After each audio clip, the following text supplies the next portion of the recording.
Good evening and welcome to गना shot. गना shot में आप सबका स्वागत है।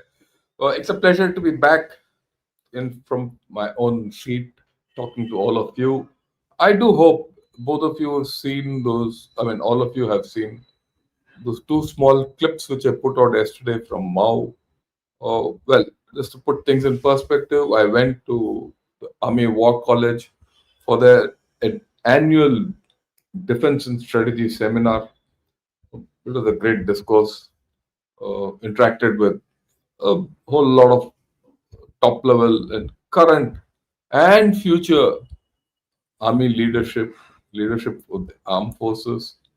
Of course, General Rajiv Narayanan was there. Both of us were there, part of a panel, uh, and we spoke of a lot of technology and all that. I'll talk of the technology, everything tomorrow morning. Certain things which I spoke to people and where we are heading.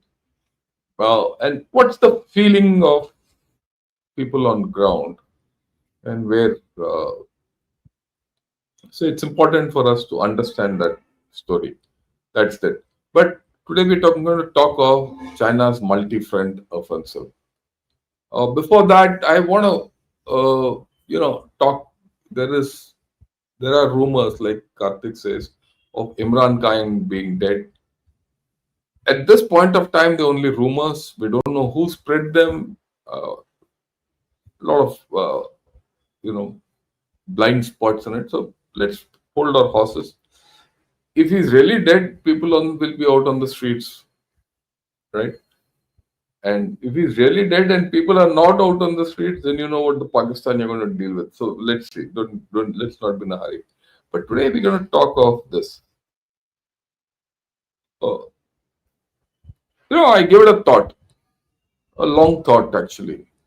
Uh, why is China behaving the way it is behaving just now?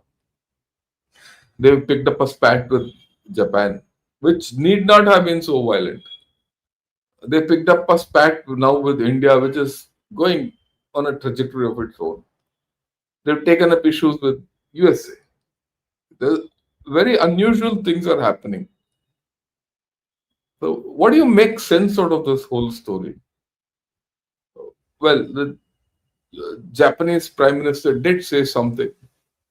The Chinese reaction, to my way of looking at it, is completely out of proportion. Completely.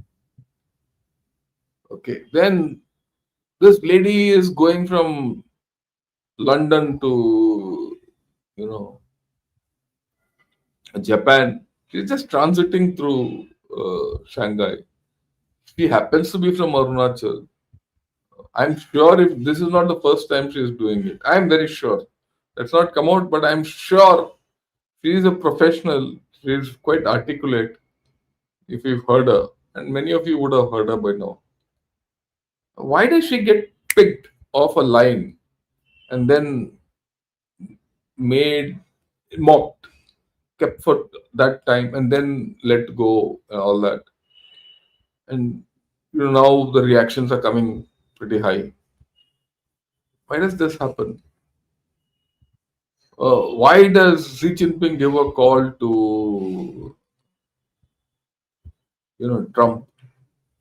Incidentally, I in my living memory, out of the blue, without any of these things, no Chinese head of state or the CCP president has spoken to the president of USA.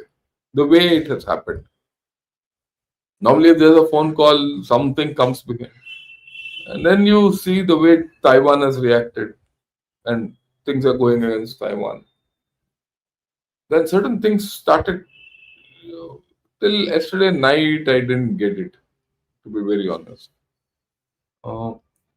I read this article in Economist. Then I said, yeah, there is something falling in place.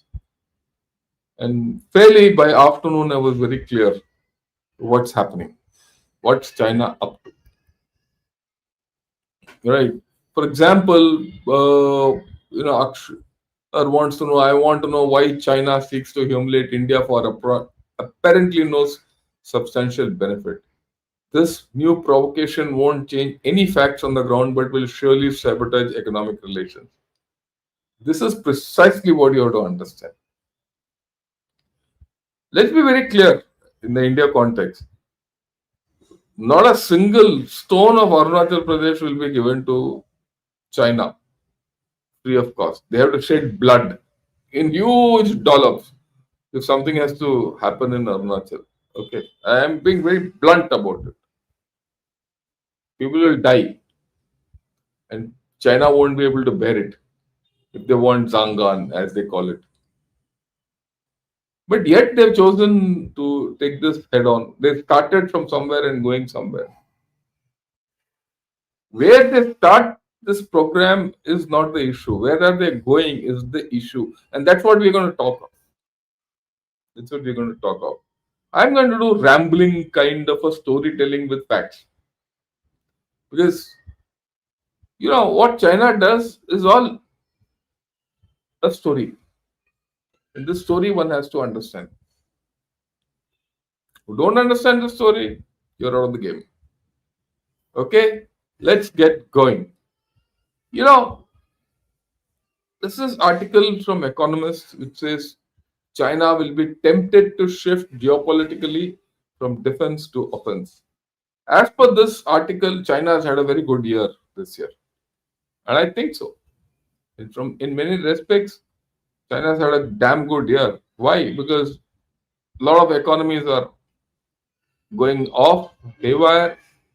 A lot of issues are happening, and hence, when you see it from that perspective, there's a lot of internal fracturing in big economies. So, if you see from that perspective, a lot of people are turning to China, at least economically. So, China is okay. But that's only one way of looking at China. There are a lot of other problems. But overall, this author, he says China will be tempted to go from offense to defense to offense. But I think it's not they will be tempted to go from offense defense to offense. I think it's already there.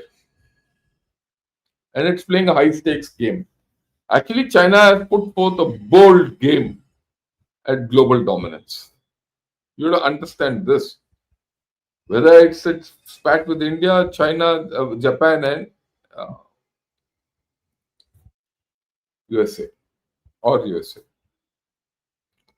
So I thought, it came to me sometime late in the afternoon that there is a bigger game on. So I'll put that whole story out. And some might say this is conjecture. And all these events which I'm going to narrate have no correction. But I think there is. When you look at China deeply the way I have, it comes true. Nothing is unconnected. So let me connect the tangents because this whole story, every aspect of the story is on one tangent. And let me stitch these tangents together. Right. Where does this story start? You have to understand where the story starts. This story starts in the peak of tariff war, which Japan unleashed against Japan. Not Japan unleashed, which Trump unleashed against Japan, India, Indo-Pacific, and Taiwan. Now let me explain. Each has a different connotation in the tariff war. Tariff war, the biggest foolishness which Mr. Trump has done is he tariffed friends. He tariffed friends who were supposed to be his, who were guarding the fort. Japan, he expected Japan to put $500 billion and still get, all the contribute to his tariff kitty. Well, there's a limit. Japan did to a large extent. Now I think there are issues. There are wrinkles in that story. India, the story is not ended. In fact, the story with India is absolutely sordid. We'll come to that. You want to go and hit your head against the wall? Do what Trump has done. Between a wall and a head, the head breaks. And the wall smiles. Okay. Taiwan and Indo-Pacific, he just neglected. You neglect that area, it is like, leaving vacuum and someone else will get in, and that's what's happened. That's the game. That's why I started with this blog. So where does that lead?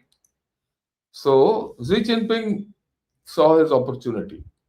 China saw its opportunity in the SCO. And they made a big hue and cry about the SCO. Yeah, what are the significant things? That great photo op between Putin, Modi, and him. It shook the world. That just one photo, strategic communication shook the world. Towards the end, mind you, towards the end, when Mr. Modi was there, he let go of this global governance initiative. China put that forth. Now it's there on the table.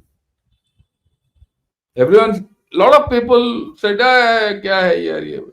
Sorry, we didn't read the tea leaves. I did do a program on that. But I was a minority. People said, yaar, ye to bewkoof hai. That is the beginning of this offensive.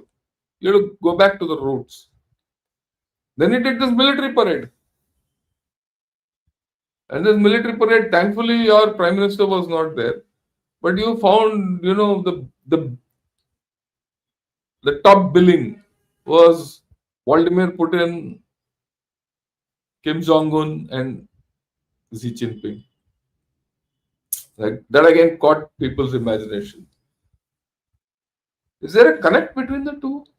Of course, there's a connect, and we'll talk of that also.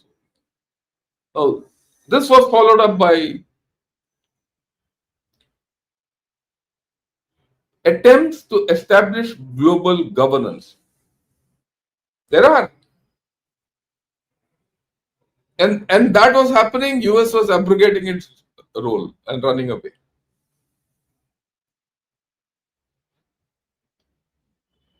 When if this was not enough, Xi Jinping goes to Korea and has a summit with Xi.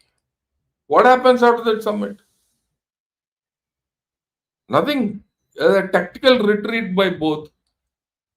But you look at American media, you look at Chinese media, you look at any media, everyone says China benefited.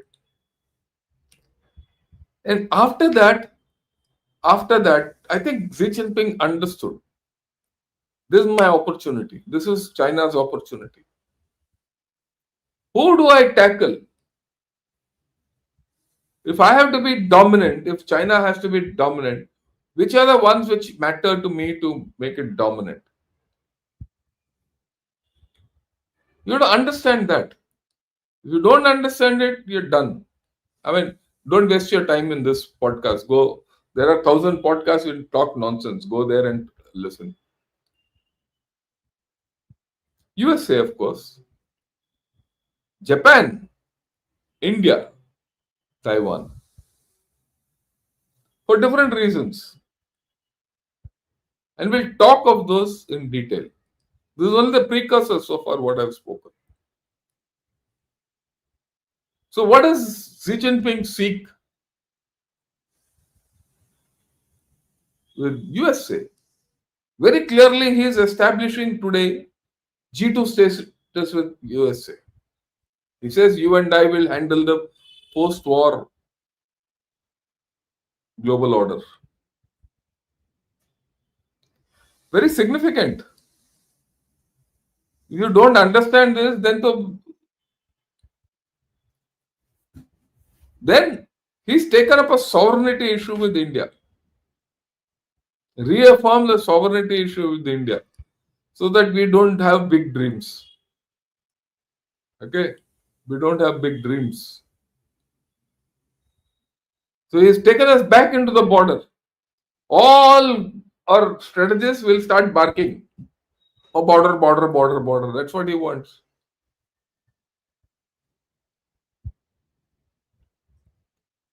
At a time when we are on a pickle, we said we'll have flights, AO and all that. But the focus is on border. We'll talk about it later.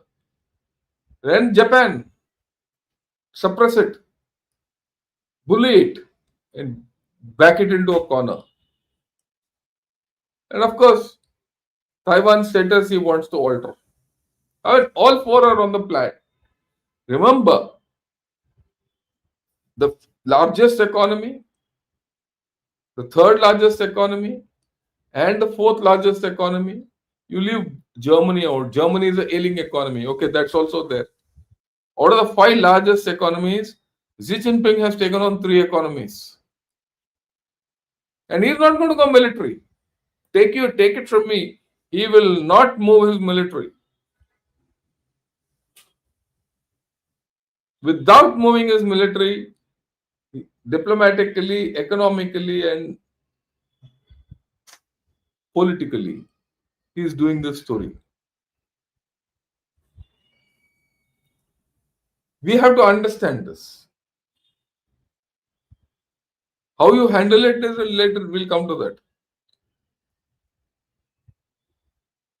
What triggered this off? Look at it. Foreign Affairs talking of America's self-defeating China strategy.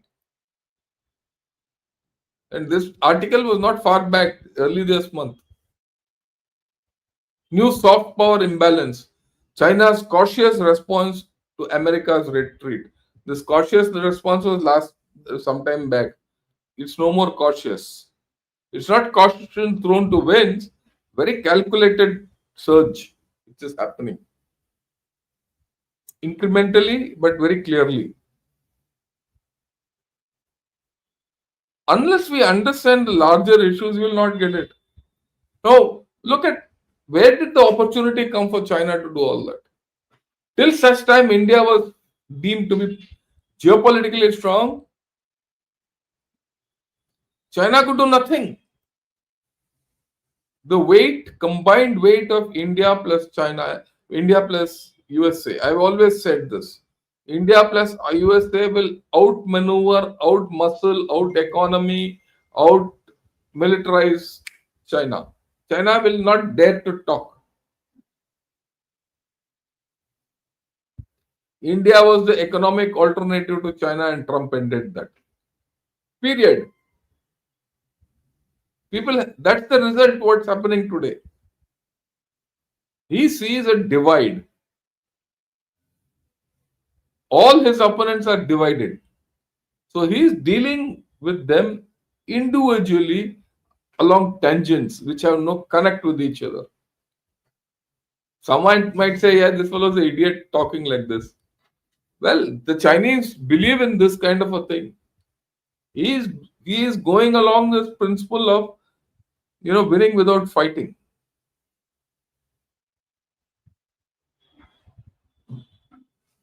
People in the top opinion makers in USA are saying, weaken China's rival? What a strange strategy.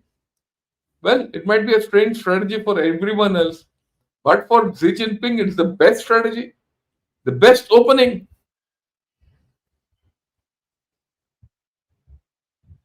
And this article is over a month and a half old.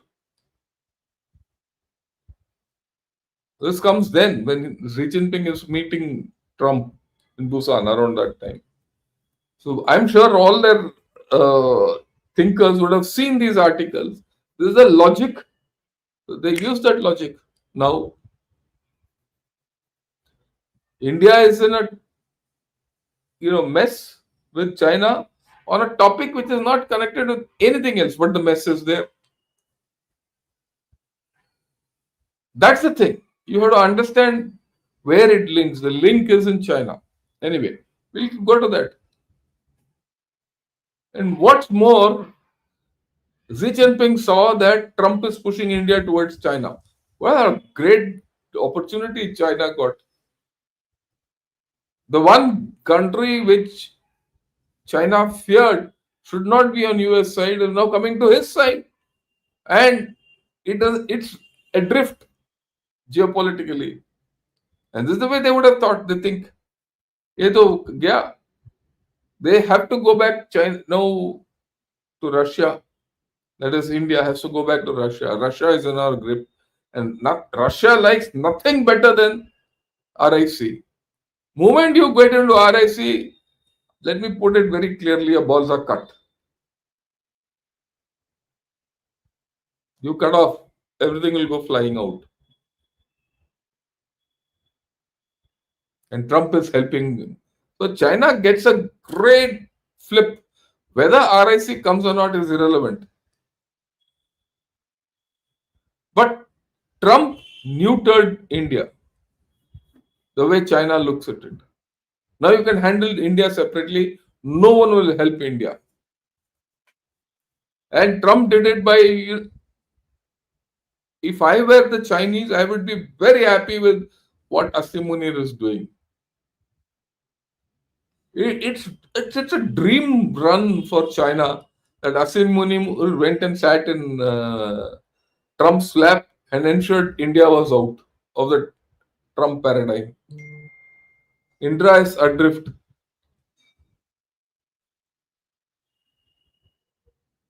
So understand this, these scenes which are coming out.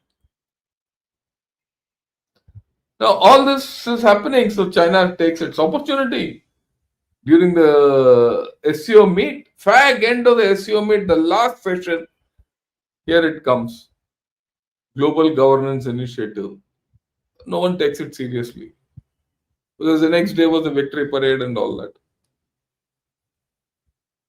It comes as the end of the trajectory. Everyone looks at this way. But the true fact meaning is coming now.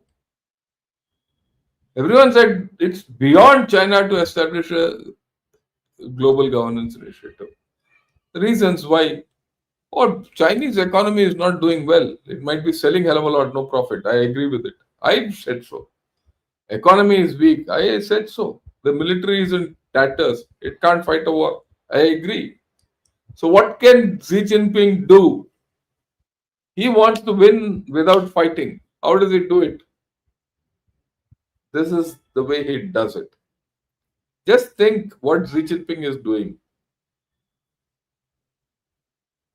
If he can square up India and put it in a corner, and he gets into a G2 situation with Trump and sidelines Japan, which he's trying.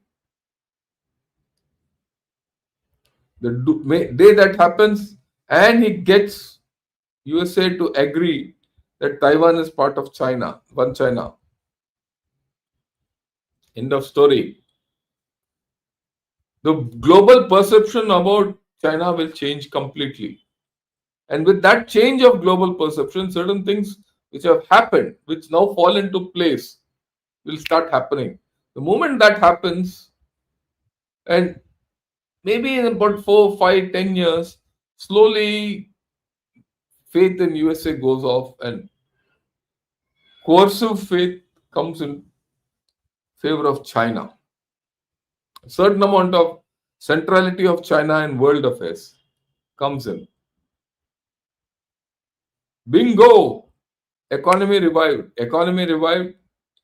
Everything else gets revived. There's a game plan on. What is China trying to say today? I am now putting the cart slightly before the horse. And this is not a single horse carriage. This is a carriage with about 5, 6 horses. So one of the horses I'm putting it forward. What's that? What's China trying? China is trying to be the guarantor of post-World War II global order. He's been speaking of it from that victory day. That parade. Oh, this is the parade of, because China was the one which, gave freedom and, was part of the World War. It defeated fascism, defeated Japan, all that. And it's also sending a message out that look, whoever Taiwan or its backers are challengers to that global order, which should be there, headed by China. or which is there now being headed by China. You have to understand this story. I mean, I don't know. Not many people will be convinced by what I'm saying, but that's the way I look at it, and I have no doubts about it.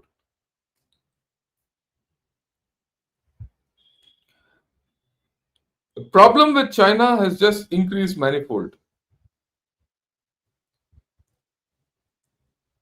Okay, now there are whole lot of analysis between the time the GGI was announced, Trump's meet, and now. Headlines like this: Why global initiative? China's global initiative represent the reform UN needs. Just think, what is the reform that UN needs? The reform is India, Brazil, Japan, Germany, and all should become part of the veto bloc with a permanent seat on the UN Security Council. China doesn't want that. It wants major part of UN to move into China, so that it's no more a body controlled headquartered in UNs. In the long run, it should be with China. They started launching intergovernmental and global governmental establishments in China. This happened recently. Just after I think about 15, 20 days after the Global Governance Initiative was announced, this happened. First, intergovernmental mediation body. So if you have a conflict somewhere, come to this body for mediation. Don't go to the International Court of Justice, all that. This is like a mafia boss. What does the mafia boss do? I have a problem with someone. I go to the mafia boss. He will say, okay, I'll give you justice. He'll do something and hocus pocus, and I pay the mafia boss. The mafia boss will take money from the other guy also and be happy. He'll do some solution, and some part of it you are prepared to lose. He's prepared to lose. End of story. China is assuming that role. Don't go to UN bodies. Come to me. I will establish it. So everyone starts going to China. Slowly, the shift to China will take place. Now, why will people go to China? When China says, "Oh, look, I've sorted out India, Japan, and USA," people will go to China. They have to say, "Yeah, why go to these stupid democracies? I'll go to this fellow. He'll give me a solution like that." That's it. And this is a very interesting article. It says China is supporting multilateralism one institution at a time. It slowly is saying one more, one more, one more towards me. And it is building those new bank, old bank, Asian bank, some Chinese bank.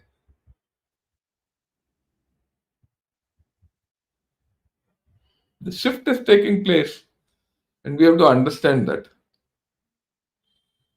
So slowly, a whole lot of these development banks, Asian oriented, SEO oriented, Central Asian oriented, Chinese oriented, are coming up as financial institutions, which ultimately will form the alternate to IMF, World Bank, and all that. And if they form, then they control world finance. It's a matter of time that the reserve currency from dollar will shift to yuan. The more day something like that happens, even remotely, China is home and free. Influence, global influence will increase. Today, you might trust USA to some extent.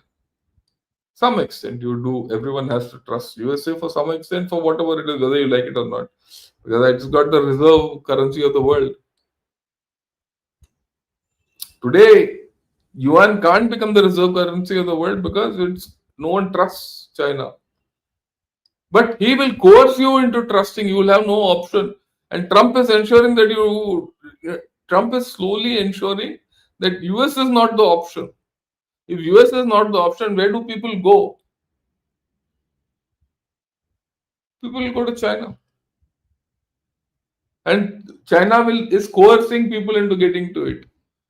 What's better than coercion of fixing USA, Japan, and India differently? or on tangents.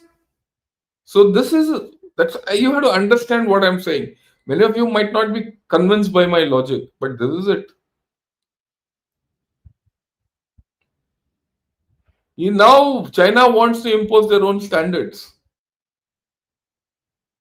like ISI mark, because he says, "Look, I am the world manufacturing power, so everyone should go by my standards." See the shift which is taking place. He will Chinese standards are going to be. This is the attempt, and then of course there are articles like this. This is a Guancha article. Incidentally, Guancha is a completely communist party funded public newspaper, which is pro, pro China, which I keep quoting from. Why do I sincerely advocate that many United Nation agencies move to China? Because China is the center of the world. And the CCP is that benign thing which will ensure that everyone lives in happiness. The only problem is everyone lives in happiness is the CCP. Everyone is not even the Chinese people because they are anyway unhappy. That can't be reversed. China is a state of rich, I keep saying, a rich country with poor people. That's not going to change. It's this mafia system of China which will continue, will ensure that everything is with them. The communist mafia.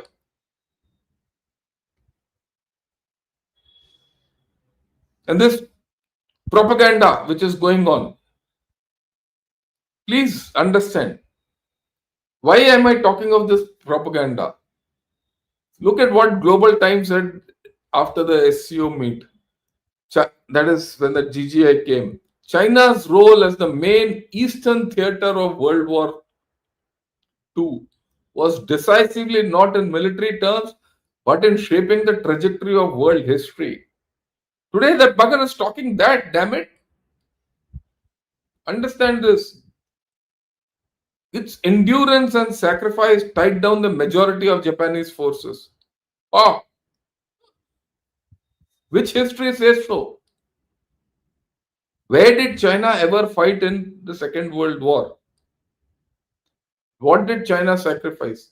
In any case, whatever China sacrifices is not by the PRC, it is by the nationalist government. They didn't sacrifice anything. Who sacrificed? The Koreans, India. The turning point of the entire Second World War came with Slim's battles, defeat into victory. Please read it. Okay? Marked a turning point in China's modern history, restoring national dignity and re-establishing China as the central force in international affairs. This was put out immediately then. Now the same verbiage comes back. Then, of course, this thing came in between. As US retreats, can Xi Jinping's new initiative shape the future world order? So, America says American people and foreign affairs and all say self-defeating retreat and all. Now, the same thing is being told here in China by South China Morning Post, Guancha, and all that.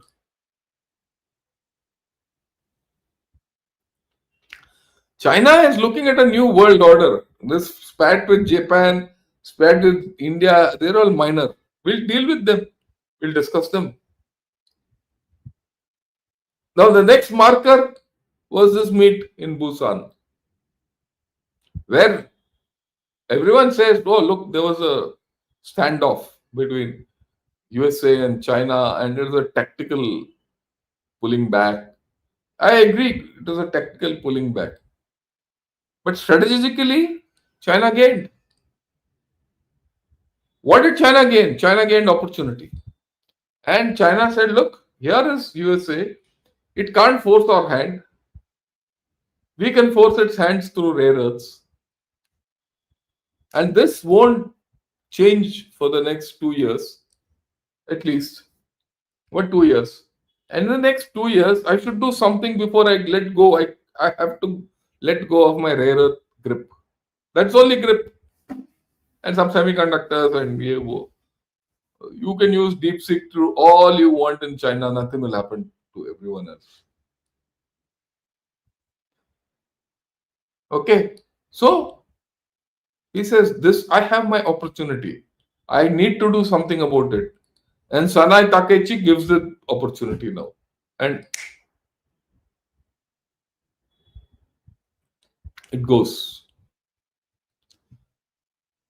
This spat with the Sanai Takeichi, you have to understand. It gives China the opportunity to do what it wants to do now. A plan is rolling out. There is a danger in this plan, I must say this. Is China trying too much? It might. It might get caught in a situation where it doesn't have a option out. See, what did Sanai Takeichi say? She said, I believe any action involving the use of force, such as China deploying naval ships, can only be described as a survival threatening situation. Naval ships around Taiwan. Okay? Survival threatening situation, which I've been saying for the past 5, 6, 7 days. Means it's the benchmark which enables Japan to constitutionally militarize and the self defense forces can be deployed in an offensive role. In a way, is Xi Jinping getting into a trap? People say Japan can't fight, but I say marta kya na karta.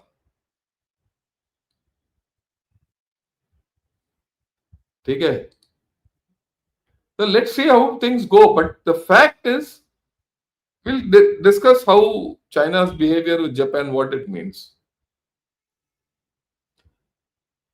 The day Sanai Takeichi said, look, you interfere, I mean, you come to Taiwan, do what you want. But if you do and you're going to help, impinge on my sovereignty, I'm going to arm. What does she put on Yonaguni, that island which I have kept showing you for the past 4 days? She has put air defense guns. How can air defense guns become offensive weapons? But the Chinese narrative comes like that.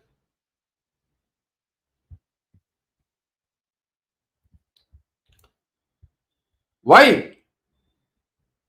At one level, China is absolutely alarmed because if Japan continues with what it is doing or what it has professed, the Taiwan option by force is out. If the Taiwan force is option by force is out, it's only diplomatic and political. Is that playing out? It is playing out. Politically, Taiwan needs support from USA, Japan, and everyone. And Trump ji has not spoken about it. He is maintaining ambiguity. I mean, he's playing a game of his own. That's okay. I have no problem with it.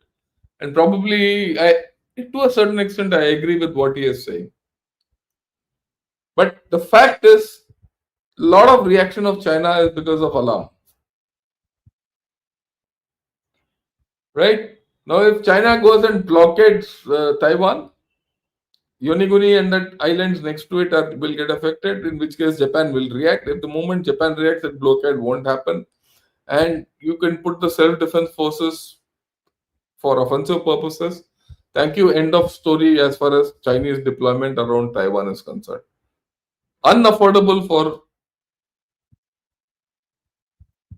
China. So China has to react. And we'll see how China is reacting to Japan. That's why the violent reaction.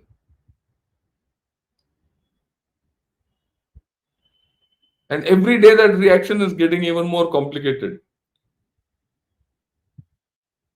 And there's yet another paradigm which is coming out. And this is where China, like I said, there's risks in China's strategy. Both countries are going to USA. That's why I said Trump is playing his own game, but he's playing it quite smart actually. In one level, he's playing it smart. Because both are going to USA, कि भाई मेरे को बचाओ. So USA has become the cat in between the two monkeys. Or the monkey between the two cats. whichever way you look at it. Trump's bargaining position has increased. But People's Daily and all regular Xinhua, this, that, everyone saying we'll defeat China. If Japan does anything, we'll kill it, we'll do militarize it, yeah, all that. It'll end up in failure. So many things are being said. What will happen, we don't know. I mean, nothing will happen, to be very honest.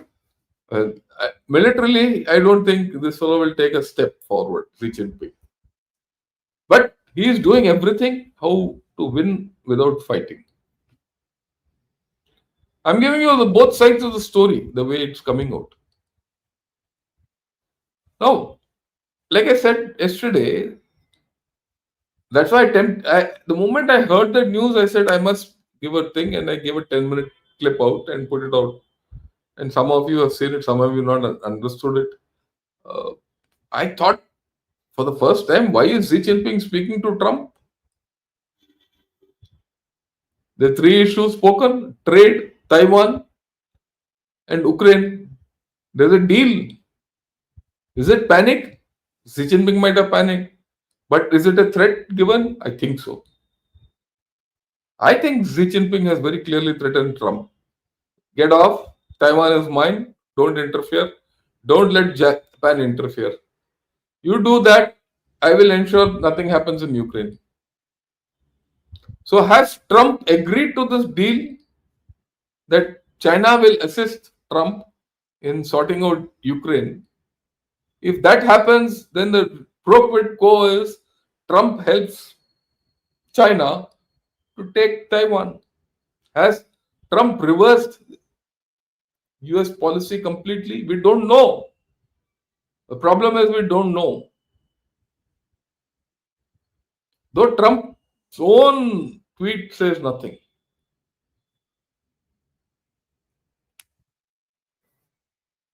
Okay? This looks like an existential crisis for Japan, China, and all from many things. And Japan and China, if it goes along this trajectory, you're looking at a completely different paradigm. That's what I've been saying. As per Chinese analysts, China is facing four fronts: the Korean front, Taiwan front, South China Sea front, and Indian front. ये fifth front आ गया Japan का बीच में.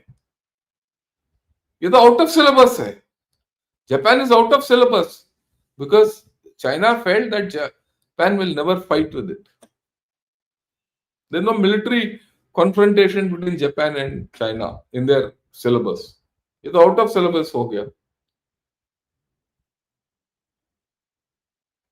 And to grant it to China, they say this out of syllabus hai. So there is a problem, but let's make use of it. They're bold about it. And they're using it.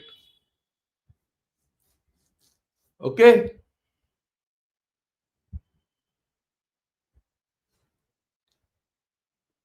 China wants to put a wedge between the US-Japan alliance. If it can do that at the end of this, bale bale for China. Now they've come out with a whole lot of things. If you see the readout of the Chinese foreign ministry, a lot of things about Ukraine, all that has come. But I picked up this.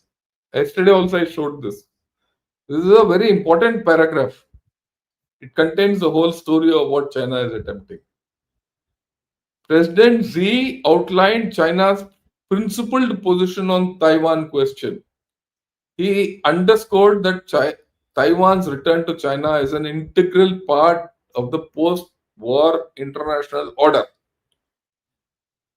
The war ended in 1945. Okay. Today you're 80 years after the Second World War. And he says in this, China, Taiwan being part of China is part of that post-war order. And I've not read about this anywhere, but that's the line which they're taking. So why am I connecting this? Connect this with what they said after the victory parade. China is the one which is supposed to be the most central piece in the post-war order. Same story. This is a new story they have started with that. It is getting shaped today, right? China and the US fought shoulder to shoulder against fascism and militarism. Given what is going on, it is even more important for us to jointly safeguard the victory of World War II. So we should do it together. इसमें Russia is out of the equation, India is out of the equation, everyone is out of the equation, only China and USA. What about Europe? Europe gave so many sacrifices for the thing. Without the sacrifice of Europe and its people, oh, you think Americans would have won? So this is where now saying, oh, let's get together and we can divide the world into two halves. G2.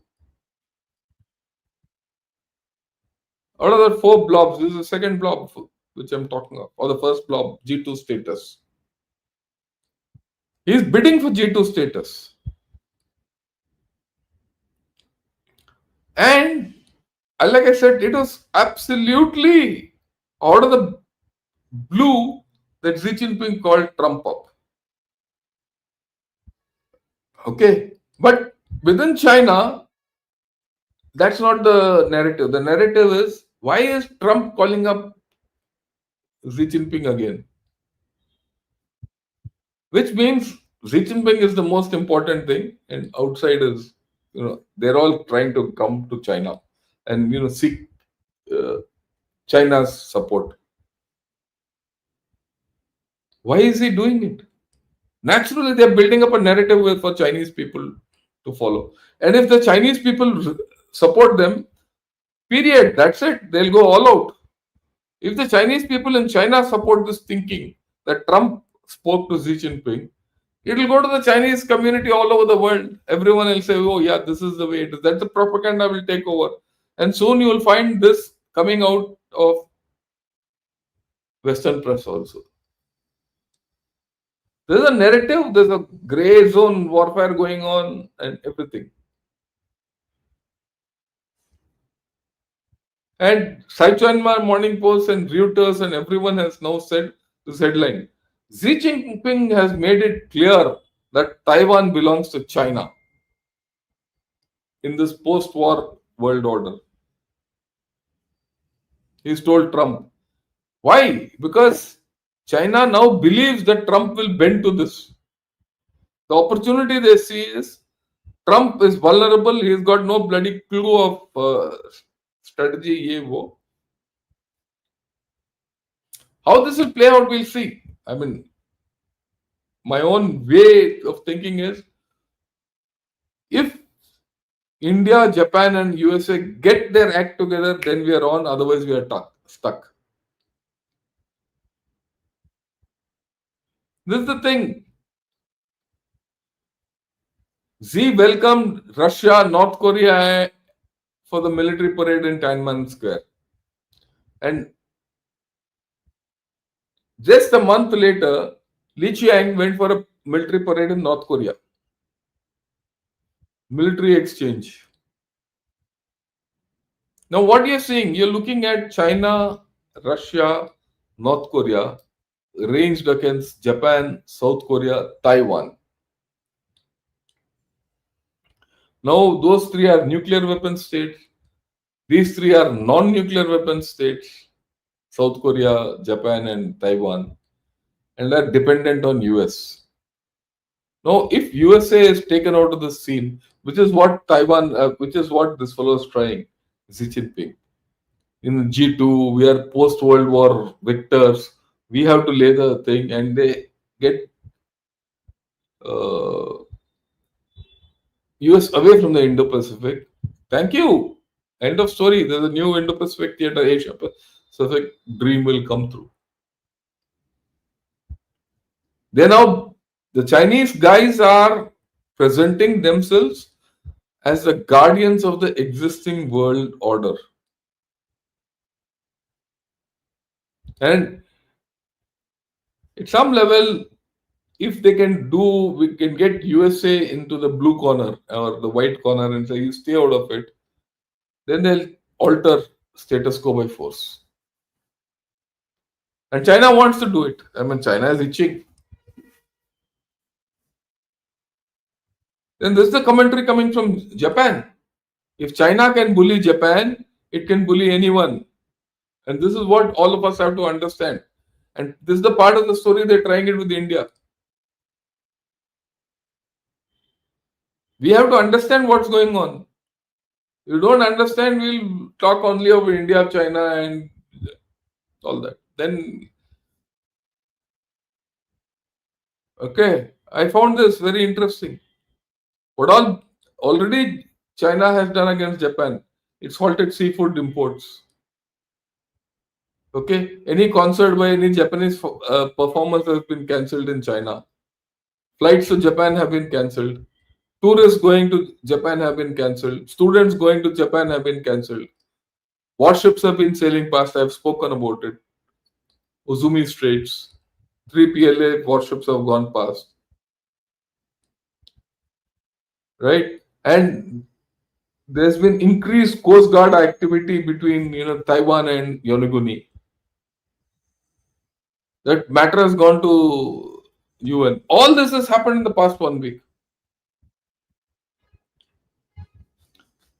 China has gone on overdrive. Politically, economically, and militarily. But it's not crossed that threshold. And I don't think it will cross that threshold. Coercion, military coercion, economic coercion, all round coercion is on.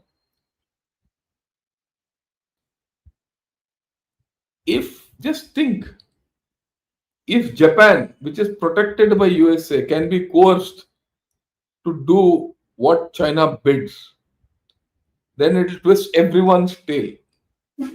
That will be a great message to everyone in the world in establishing China as the head of the global order.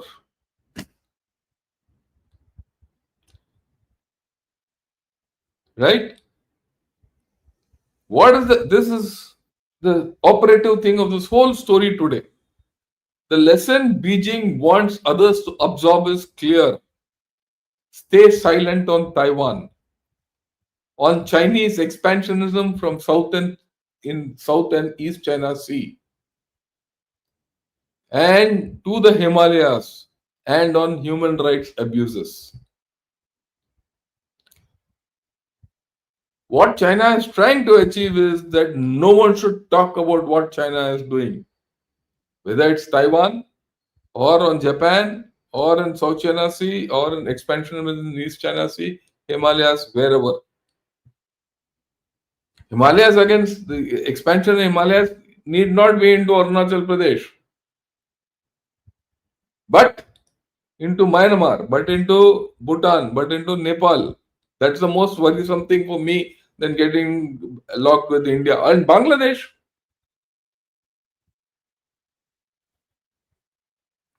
This is coercive diplomacy elevated into a foreign policy doctrine. What I've written here. Understand that. They're trying to push Japan to accept China's red lines. They're pushing USA to accept China's red lines on Japan and Taiwan. And they're pushing India to accept its red lines. The day we do that, China is number one. Then Beijing will not intend, then Beijing will deal with Asia through intimidation, economic punishment, and calibrated use of nationalistic fury. A matter of time. The stakes are high. If you keep quiet like idiots after this Arunachal incident, we are done. Taiwan has reacted. Let's be very clear. He says return to China is not an option. Okay? And He said, the Taiwanese president has said, I will boost up my GDP, or rather, defense expenditure on GDP. He says initially it will be 3%, and I'll build up to 5% of the GDP. I'll put on defense, but overall, that's less to handle China. Need more. Then this fracas put so nicely in this cartoon. Have a look,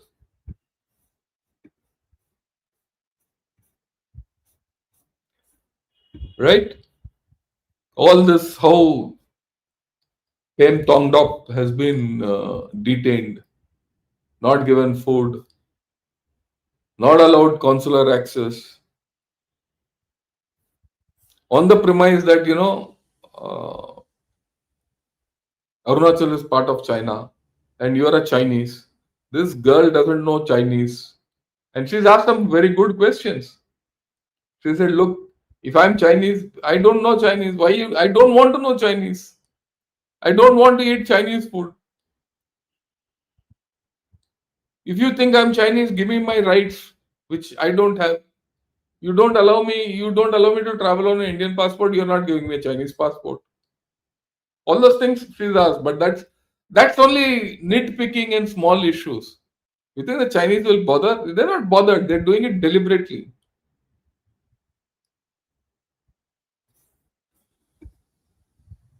Okay, you give a strong protest like this. It doesn't matter. It's sausage. And because they're not doing this alone. I said that this is something which is very important. They're showing altered maps brazenly. Firms from China are showing it in everywhere they go. And of course, they're reacting to the fact that you're building your infrastructure. They'll use these. So you are being dealt with on one line, Taiwan on one line, Japan on one line, and USA on another line. That's why it showed the four blobs initially. And this lady has very clearly said, listen to her again. Oh, you can't hear. Anyway, it's not coming. Even for me, it's not coming. But this lady has very clearly said that Zangan is an Arunachal Pradesh. The so-called Arunachal Pradesh is not part of India, it's part of China. Very clear. You keep saying that. What have we done? Of course, you can't go to war with China for this. But the focus of everyone is on this fact about what we have done with China. What we have done with China or what we have to do with China is not on one-to-one with China. That you have to do whatever you have to do, you can do. Okay. But you need to do more.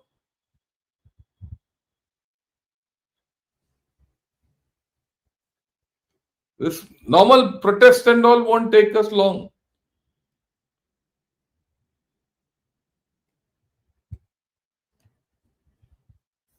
Right? So this is what I had to give you an overview. What do you do? Isn't it time? Okay, USA and Trump are on a tangent. But can we reach out to Japan? Can you reach out to Taiwan? Can you reach out to Philippines? Can you reach out to Australia and start something new? You have to give a strong message to China. On one side, it is using North Korea. On the other side, its attack dog is Pakistan. Okay, don't do anything against all of them. Sort out Pakistan. भाई पाकिस्तान को तो छोड़ो. I've been saying this. You start your political outreach into POK, and China's everything will get fried. Okay. Oh, get back to this for. This is it. It is very clearly thrown the gauntlet down to USA. I'm G2. They have absolutely said that area is not sovereign to you. The way they have spoken about Arunachal, it's a matter of sovereignty to India. And Japan is having its own fight. And Japan is not backing down.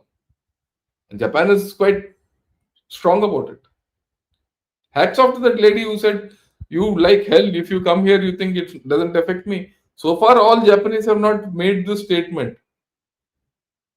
Support her. Don't support anyone else. Support her. Support Taiwan. All you have to say is officially, one China rule is out. One China principle is no more valid as far as I'm concerned. The moment you say that, na, अभी तो बोलो यार, he wants entire Arunachal, and our people are not prepared to talk of one China policy. At least stop, say officially, we are not going. I know for the past 10 years we have not followed that one China policy, but it's time now to say I'm not going to follow that policy. Or put out, okay, you say that Arunachal is yours, fine, we have no problem. Hereafter, one China policy we will review. And we will also review Tibet status. Two statements. As part of the border settlement, we feel that the Tibetan problem has to be solved first. Autonomous rights to Tibet as per the middle path of Dalai Lama, something like that you put out. And talk of even Hong Kong. Hong Kong also they took illegally.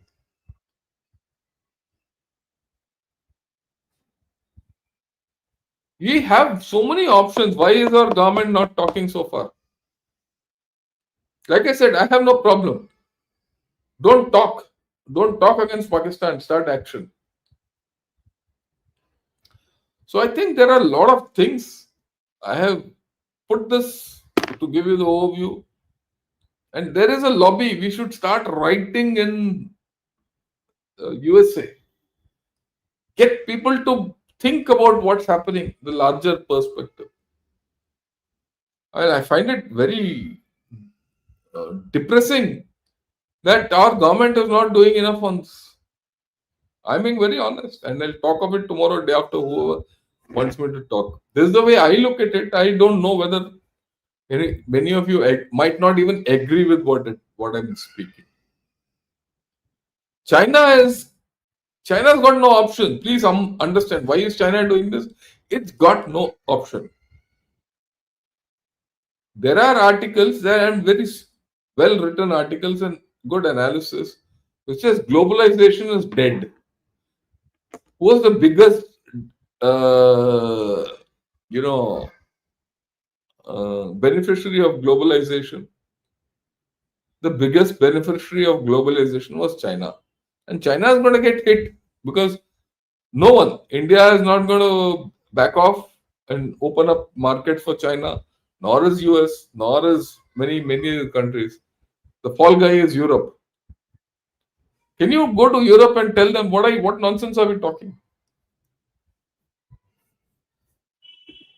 Look at this asshole, Damien D. Jobie. He says UP is also China. Come, get your Chinese chaps to UP. Then you will see what these chaps will do to all your Chinese guys. You teach your fucking Chinese to these UPites. They'll really shove a paratha up your backside and send you back with a noodle in your mouth. You have to understand.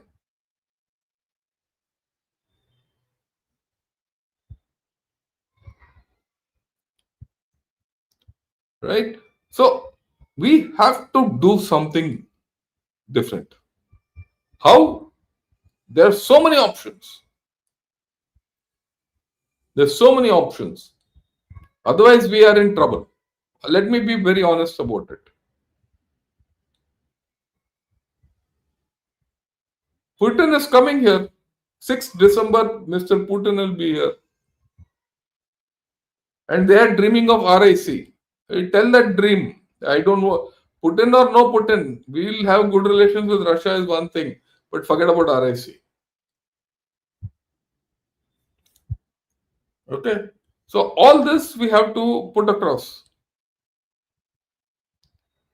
Right. So I'll stop here and I'll take on a few questions. And what I'd say is before I take on questions, if you feel that this video is okay, like it, subscribe to Gunner Shot, press that bell icon, and also do join Gunner Shot as members.